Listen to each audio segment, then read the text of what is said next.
Marc chapitre 7. Les pharisiens et la tradition. Les pharisiens et quelques scribes venus de Jérusalem s'assemblèrent auprès de Jésus. Ils virent quelques-uns de ses disciples prendre leur repas avec des mains impures, c'est-à-dire non lavées. Or, les pharisiens et tous les juifs ne mangent pas sans s'être lavés soigneusement les mains, conformément à la tradition des anciens. Et quand ils reviennent de la place publique, ils ne mangent qu'après s'être purifiés. Ils ont encore beaucoup d'autres observances traditionnelles, comme le lavage des coupes, des cruches et des vases d'airain. Et les pharisiens et les scribes lui demandèrent: « Pourquoi tes disciples ne suivent-ils pas la tradition des anciens, mais prennent-ils leur repas avec des mains impures ?» Jésus leur répondit: « Hypocrite, Ésaïe a bien prophétisé sur vous, ainsi qu'il est écrit: « Ce peuple m'honore des lèvres, mais son cœur est éloigné de moi. » C'est en vain qu'il m'honore, en donnant des préceptes qui sont des commandements d'hommes. Vous abandonnez le commandement de Dieu et vous observez la tradition des hommes. Il leur dit encore: vous anéantissez fort bien le commandement de Dieu pour garder votre tradition. Car Moïse a dit: honore ton père et ta mère, et celui qui maudira son père ou sa mère sera puni de mort. Mais vous, vous dites: si un homme dit à son père ou à sa mère: ce dont j'aurais pu t'assister est corban, c'est-à-dire une offrande à Dieu, vous ne le laissez plus rien faire pour son père ou pour sa mère, annulant ainsi la parole de Dieu par votre tradition que vous avez établie. Et vous faites beaucoup d'autres choses semblables. Ensuite, ayant de nouveau appelé la foule à lui, il lui dit: écoutez-moi tous et comprenez. Il n'est hors de l'homme rien qui, entrant en lui, puisse le souiller, mais ce qui sort de l'homme, c'est ce qui le souille. Si quelqu'un a des oreilles pour entendre, qu'il entende. Lorsqu'il fut entré dans la maison, loin de la foule, ses disciples l'interrogèrent sur cette parabole. Il leur dit: vous aussi, êtes-vous donc sans intelligence? Ne comprenez-vous pas que rien de ce qui du dehors entre dans l'homme ne peut le souiller? Car cela n'entre pas dans son cœur, mais dans son ventre, puis s'en va dans les lieux secrets qui purifient tous les aliments. Il dit encore: ce qui sort de l'homme, c'est ce qui souille l'homme. Car c'est du dedans, c'est du cœur des hommes que sortent les mauvaises pensées, les adultères, les impudicités, les meurtres, les vols, les cupidités, les méchancetés, la fraude, le dérèglement, le regard envieux, la calomnie, l'orgueil, la folie. Toutes ces choses mauvaises sortent du dedans et souillent l'homme. Jésus sur le territoire de Tyr et de Sidon, la femme cananéenne. Jésus, étant parti de là, s'en alla dans le territoire de Tyr et de Sidon. Il entra dans une maison, désirant que personne ne le sût, mais il ne put rester caché, car une femme dont la fille était possédée d'un esprit impur entendit parler de lui et vint se jeter à ses pieds. Cette femme était grecque, syro-phénicienne d'origine. Elle le pria de chasser le démon hors de sa fille.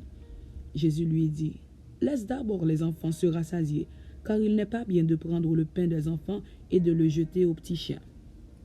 Oui, Seigneur, lui répondit-elle, mais les petits chiens sous la table mangent les miettes des enfants. Alors il lui dit: à cause de cette parole, va, le démon est sorti de ta fille. Et quand elle rentra dans sa maison, elle trouva l'enfant couché sur le lit, le démon étant sorti.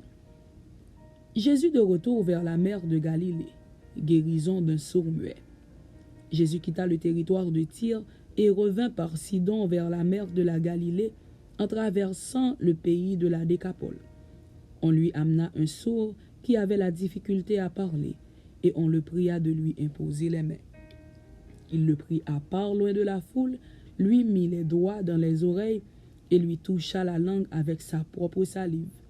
Puis, levant les yeux au ciel, il soupira et dit: Ephata, c'est-à-dire ouvre-toi. Aussitôt ses oreilles s'ouvrirent, sa langue se délia et il parla très bien. Jésus leur recommanda de n'en parler à personne. Mais plus il le leur recommanda, plus ils le publièrent. Ils étaient dans le plus grand étonnement et disaient: il fait tout à merveille. Même il fait entendre les sourds et parler les muets.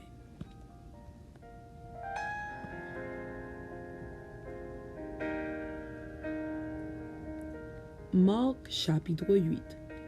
Seconde multiplication des pains. En ces jours-là, une foule nombreuse s'étant de nouveau réunie et n'ayant pas de quoi manger, Jésus appela les disciples et leur dit: Je suis ému de compassion pour cette foule, car voilà 3 jours qu'ils sont près de moi et ils n'ont rien à manger. Si je les renvoie chez eux à jeun, les forces leur manqueront en chemin, car quelques-uns d'entre eux sont venus de loin. Ses disciples lui répondirent: Comment pourrait-on les rassasier de pain ici dans un lieu désert? Jésus leur demanda: Combien avez-vous de pain? 7, répondirent-ils. Alors il fit asseoir la foule par terre, prit les 7 pains, et après avoir rendu grâce, il les rompit et les donna à ses disciples pour les distribuer. Et ils les distribuèrent à la foule. Ils avaient encore quelques petits poissons, et Jésus, ayant rendu grâce, les fit aussi distribuer. Ils mangèrent et furent rassasiés, et l'on apporta 7 corbeilles pleines de morceaux qui restaient. Ils étaient environ 4000. Ensuite, Jésus les renvoya. Un signe du ciel demandé par les pharisiens, le levain des pharisiens. Aussitôt il monta dans la barque avec ses disciples et se rendit dans la contrée de Dalmanuta. Les pharisiens survinrent, se mirent à discuter avec Jésus et pour l'éprouver, lui demandèrent un signe venant du ciel. Jésus, soupirant profondément en son esprit, dit: Pourquoi cette génération demande-t-elle un signe?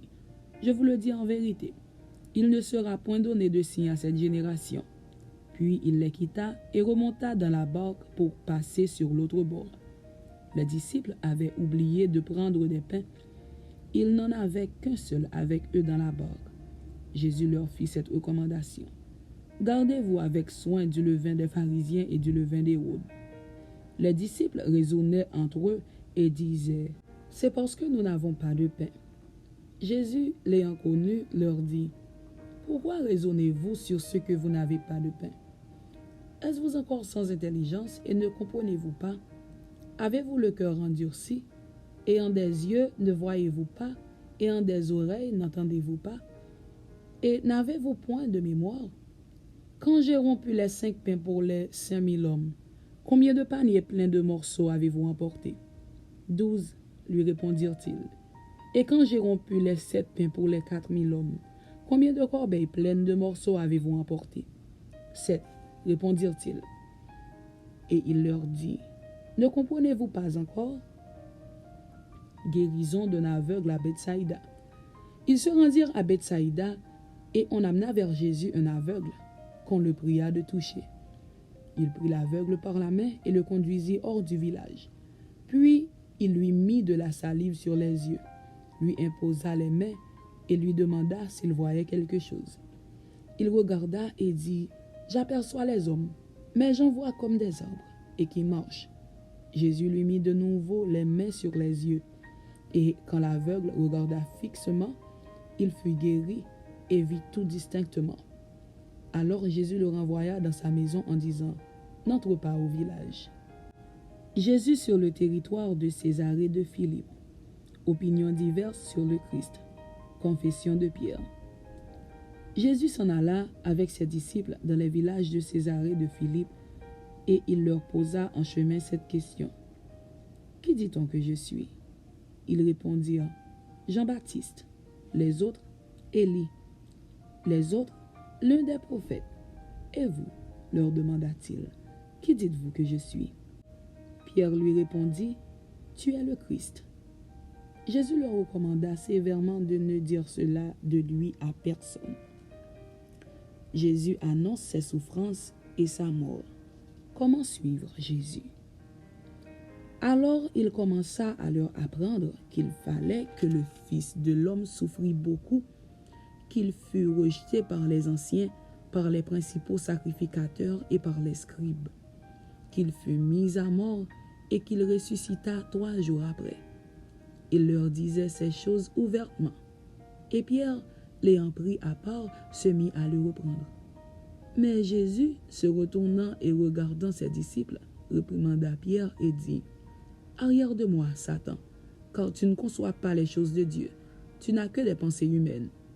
Puis, ayant appelé la foule avec ses disciples, il leur dit: Si quelqu'un veut venir après moi, qu'il renonce à lui-même, qu'il se charge de sa croix et qu'il me suive.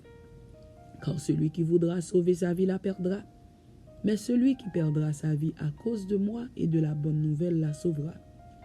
Et que sert-il à un homme de gagner tout le monde s'il perd son âme? Que donnerait un homme en échange de son âme? Car quiconque aura honte de moi et de mes paroles au milieu de cette génération adultère et pécheresse, le Fils de l'homme aura aussi honte de lui, quand il viendra dans la gloire de son Père avec les saints anges. Amen. C'était Marc chapitre 7 et Marc chapitre 8. Que Dieu vous bénisse. Amen.